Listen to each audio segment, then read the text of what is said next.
My God, I'm so tan today. Sailboats, baby. I don't know why, I just feel like making a video. So, my niece and I, we've been watching this show lately called, what's it called? My Hero Academia or something like that on Netflix? No, on Hulu. It's on Hulu. And it's got this really cool Japanese introduction, like theme song, because it's like one of these anime Japanese shows that they film in Japan or make in Japan. It's like a cartoon. So I've been working on my Japanese because I love the intro song. It's so catchy. It's like Shinongarai no se na na para le no na para daya na sangan de le no bon chapakata ta pu chapakam with the mande. That's not the correct lyrics, by the way. So if you're Japanese and you're watching this video, I apologize. However, I don't think many Japanese people watch my videos for now. Carol Dweck, you rule. Growth Mindset. She's the one that wrote the book Growth Mindset, Carol Dweck. And Simon Sinek, my boy, Simon Sinek, if you're watching this, man, props to you. Whenever he gives speeches to corporations or to people that, you know, low self-esteem or something like that, or trying new things, he always says, you know, when you're trying new things, say for now. You know, I'm not good at painting for now. Sometimes I forgot yet. Something about yet. I don't know. I can never get yet right. Oh, I'm not good at painting. Yet. There you go. That's yet. Thank you, air conditioning, for shutting off. I'm not a big fan of air conditioning. If you notice in my room, these weird gray things hanging up, that's covering the air conditioning vent. Because I don't like air conditioning, dude. I live in this, like, weird, well, it's an awesome house. It's the same one that I show you across the street. It's like this 2-story, kind of like Massachusetts, New England type house. And I live on the 2nd floor, closer to the trees and the birds. That's why I'm always looking out this window at bunnies on the lawn, because I'm kind of like a bird's eye view thing. I can see everything up here. Absolutely love it, man. I think like being on the 2nd floor is pretty much the only reason why I live here. Like, that's it. I could move somewhere else, but like, that's it. Like, there's so few 2-story houses in Florida. I live in Florida.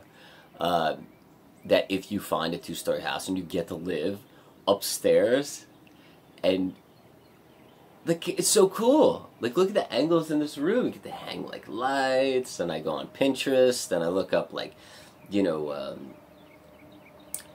fun things for attics, like fun attics, you know.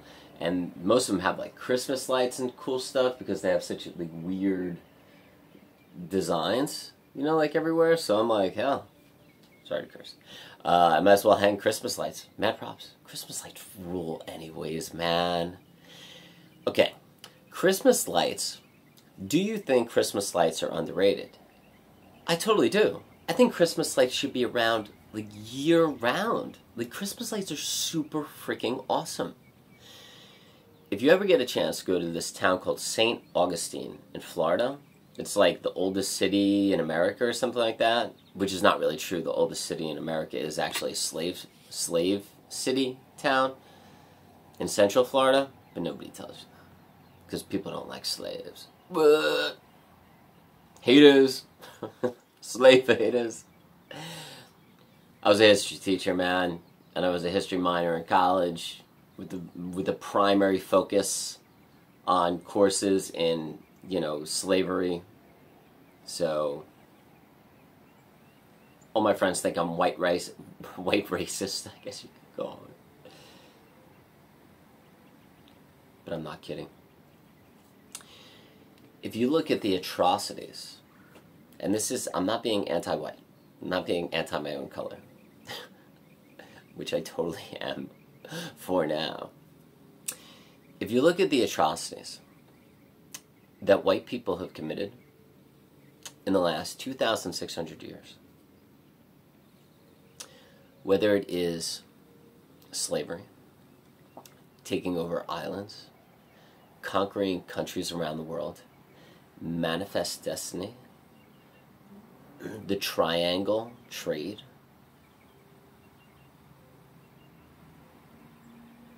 the atrocities that the Spanish and the Portuguese did to South and Central America, what we did to India, what we did to the chain of islands, the Pacific, and pretty much the rest of the world, man. The America, but the Native Americans or the first Americans. God, white people are a-holes. I swear to God, there's something wrong with white people, dude. There's, like, I think it's a genetic thing. I really do. White people are so obsessed with money and greed and power. Go down to Central America. I've traveled the world, right? Okay, and I could say this as a world traveler, so screw you if you haven't left America. Take this, right? When you travel around the world, whether it's Central America, South America, Asia, anybody that has not been corrupted by white people yet, they do not give a crap about power, greed, or tons of money at all. Not at all. They only care to have enough money to feed their kids and to enjoy their family and their loved ones and their friends. Most days, pretty much every day, they wake up, they walk their cows or their ox, they work on their rice plantations, they hang out. I don't want to call it a plantation. They just hang out with their family. And they love each other. And they're extremely loving, even to me. And I'm a white dude. And I've spent a hell of a lot of time in countries, man. I'm not talking like, oh, I traveled this country for 2 days. No, man. I spent a ton of time in different countries.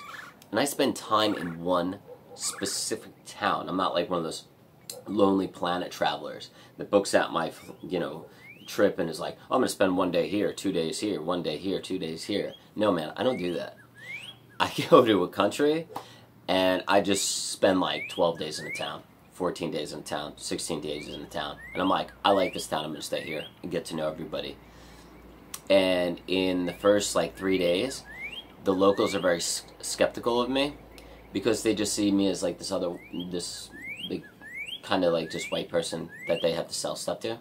Or like I'm just another, backpacker traveling through or something like that. But then after they see me for 5 days, 6 days, 7 days, 8 days, 9 days, they're like, what is this white guy doing in this town? Nobody stays in this town for 9 days. So then they start smiling at me, and they start waving to me, and I start talking to them, and I get to know them. And guess what, man? And when I teach in countries, I teach there for like a years. And I eat at local places. I don't eat at restaurants. I eat off of street vendors on sidewalks. I wear extremely plain clothes. I'm thankful. I'm generous. I'm kind. And what you get to know about these people around the world, anybody that's not white, sorry white people, hater, is that all they care is about just enjoying life, having parties. This is a great story. I was in a small town in Thailand, and these Myanmar workers that worked at this bakery behind the community garden I was growing for the block in that town. They would always pass by me and give me, baked goods from the bakery, when they were done with work. and from me doing that garden, and I ended up living in the Myanmar village because I liked the people, and I wanted to live with the Myanmar people. So I lived in the Myanmar village, and I've had some pretty crazy stories from there. Living like a third world country person for a very long time. We didn't have water for 3 or 4 weeks because of a flood. So whenever I wanted water, I would have to walk 2 blocks to get water in buckets. And I would have to take bucket showers. And, I obviously had to go to the bathroom in a hole in the ground because it was Myanmar village. And I would have to dump the buckets of water in, the ground to flush the, whatever, down. And, I would have to take bucket showers, and every time I wanted water, I'd have to walk 2 blocks to get it. It's freaking awesome, man. I did that for months. I think, what was that, like, that was like 3 or 4, no, that was a month. That was like 3 or 4 weeks I had to do that. Because the flood was so insane. A woman and her baby actually got trapped in a car in that town when that flood hit. So it just bam in like one day, and they got trapped in their car and they died. Both of them died, the woman and the baby. Yeah, it was messed up. It happened the morning, the day after the flood really hit, and I was teaching that afternoon, and one of the teachers, one of the Thai teachers, showed me on her phone the news about the woman and her baby dying in their car because of the flood in our town. Shit, man. So there was a Myanmar birthday party, and most of the Thai guys they drink. They like to drink. Whether it's Chang beer or Leo. Most of them are Leo drinkers because Leo's about 10-15 baht less than Chang or Singa. So they usually, Thai men usually drink Leo beer, and they drink Blend 182 or something like that, or whatever it's called, and they're liquor drinkers or beer drinkers, and they like to smoke a lot, like cigarettes. They don't do drugs over there. Well, as far as I know, I never saw anybody do drugs over there. So most of the Thai guys drink, and they smoke cigarettes. And so I go into this Myanmar village, another Myanmar village, not mine, and a more, classier Myanmar village, I guess you could say, to get water. And because they have water machines everywhere, because you can't drink the water in Thailand. Like, you can't drink the tap water because you get parasites. So you have to go to these water machines to get water. Sometimes you can find free ones, and in this Myanmar village there was a free one, and that's where I'd go to get my water because it was free water, even if I had to walk 2 blocks to get it. And so these Myanmar guys are like sitting around this table, and it's a birthday for one of their daughters, and their daughters are watching this movie, and they're outside and they're having like this lovely night and cake and stuff like that, and there's just 3 Myanmar guys. No Myanmar women, and like these 2 girls, at the birthday party. But I guess the birthday party had kind of ended, and most people went home. And these 3 Myanmar guys were sitting there, and it was probably 10:30, 11 o'clock on a Friday night, and they were drinking Fanta, they were drinking soda, and they weren't smoking cigarettes. And I was like, how freaking cool, guys. Mad props to you. You're sitting here with 2 girls at their birthday party and you're drinking Fanta and you're not smoking.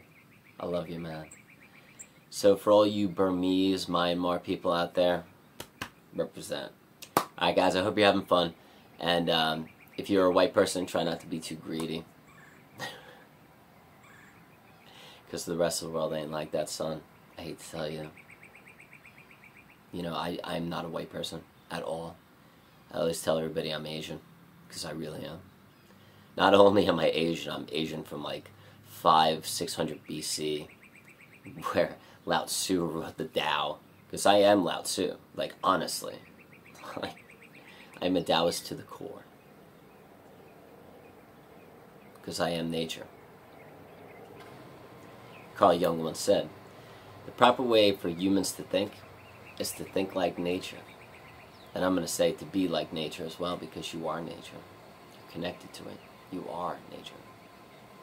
And Carl Jung, the most famous of all famous, one of the most famous psychologists of all time, was asked after World War II by this famous, this reporter, asked Carl Jung, because Carl Jung predicted World War II.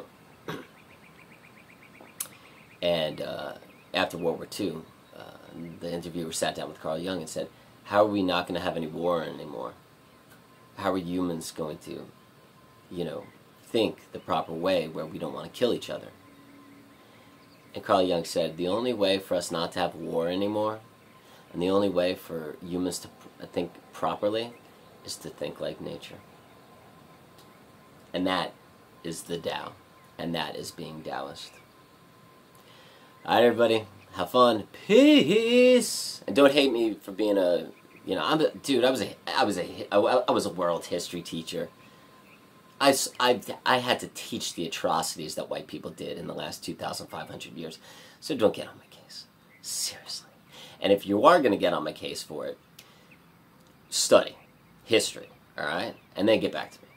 And other people conquered other people and things like that, but, just think about, the atrocities white people have done in the last 2,500 years because of greed and power. Think about that, please. Because other people around the world aren't like us. They don't need anything. They just want their kids to be happy and feel loved. Peace.